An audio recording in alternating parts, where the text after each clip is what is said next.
We begin this hour in the UK, where the British Prime Minister's government has suffered another defeat, this time in a vote which could create new obstacles in the event of a no-deal Brexit, and less than a week before MPs vote on whether or not to accept Theresa May's Brexit withdrawal agreement.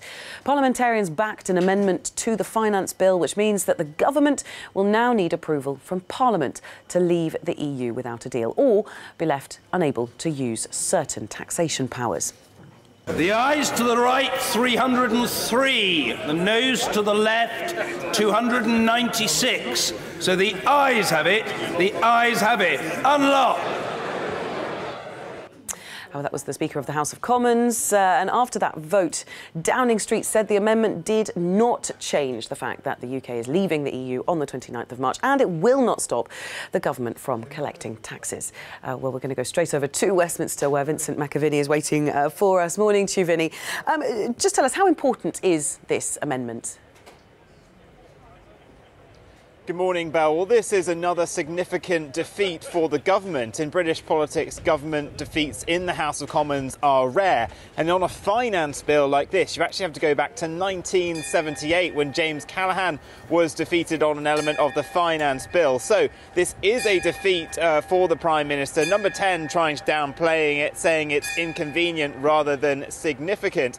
But those MPs who drafted this knew what they were doing. It had the support of the whole of the Labour Party. Yvette Cooper, a senior backbench MP, and Nicky Morgan, a Conservative former minister as well, had drafted it. It garnered the support of some 20 Conservative MPs, amongst them many former cabinet members like Michael Fallon, Justine Greening, Dominic Grieve, and interestingly Sir Oliver Letwin, who is really a party loyalist. This is the first time he has voted against his party over Brexit, and he said it needed to be made clear to the government that heading towards no deal was simply not an option. So as MPs begin these new 5 days of debate today, the government knows that it will need to think quickly, because by all accounts we are heading towards another defeat next week for Theresa May on the withdrawal bill.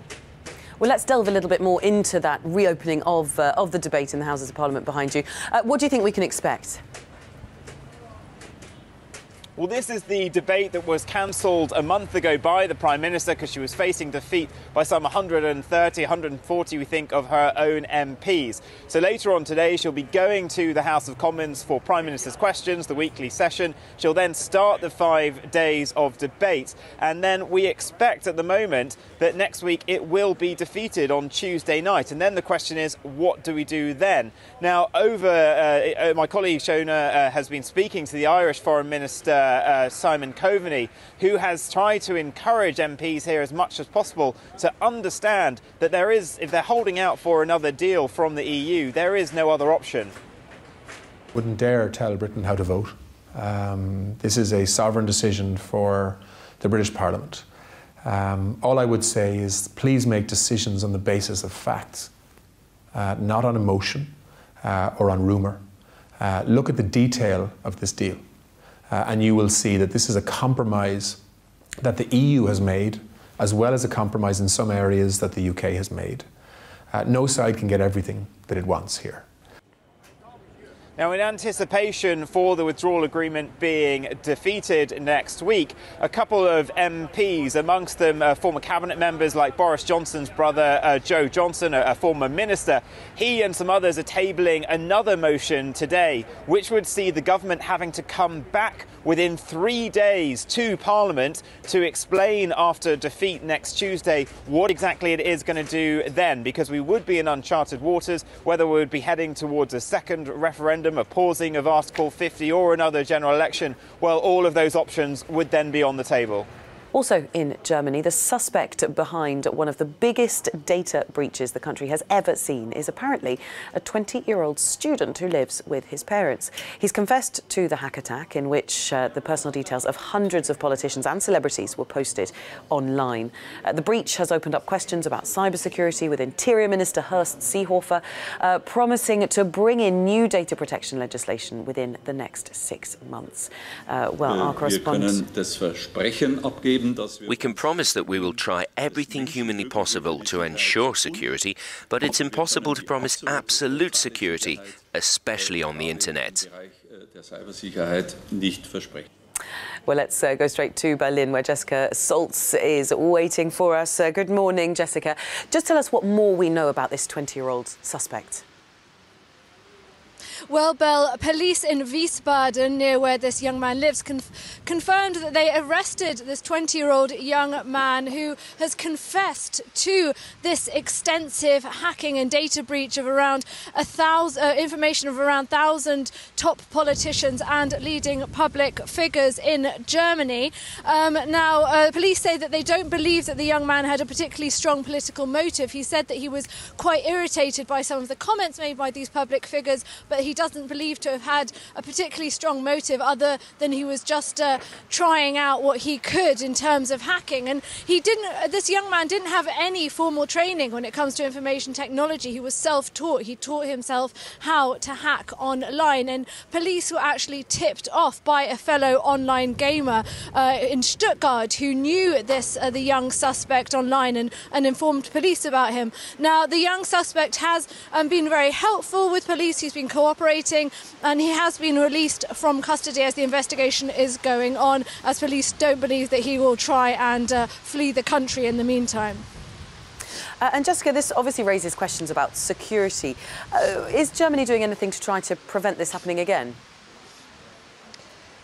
Well, Bill, it must be said that this is a huge embarrassment to German federal services, to digital and information services here as well.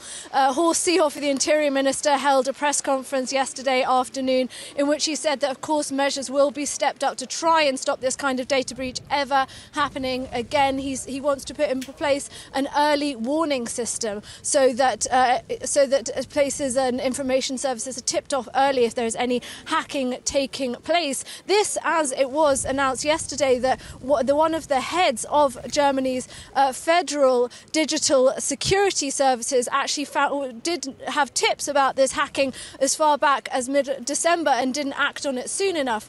Seehofer also said that he wants to beef up personnel at the digital intelligence agencies in order to be able to oversee any online activity, but he also said that individuals also, of course, have to be incredibly aware of themselves about any sort of online activity and how to best protect themselves online. But this is certainly becoming a scandal in Germany, and a lot of politicians here are very critical of Seehofer and the Interior Ministry for not doing enough to protect politicians and civilians online. A helicopter pilot has left colleagues stunned after a dramatic rescue in the French Alps. The police helicopter travelled more than 2,000 metres up a windy mountainside, getting just centimetres from the snow in an effort to rescue an injured skier.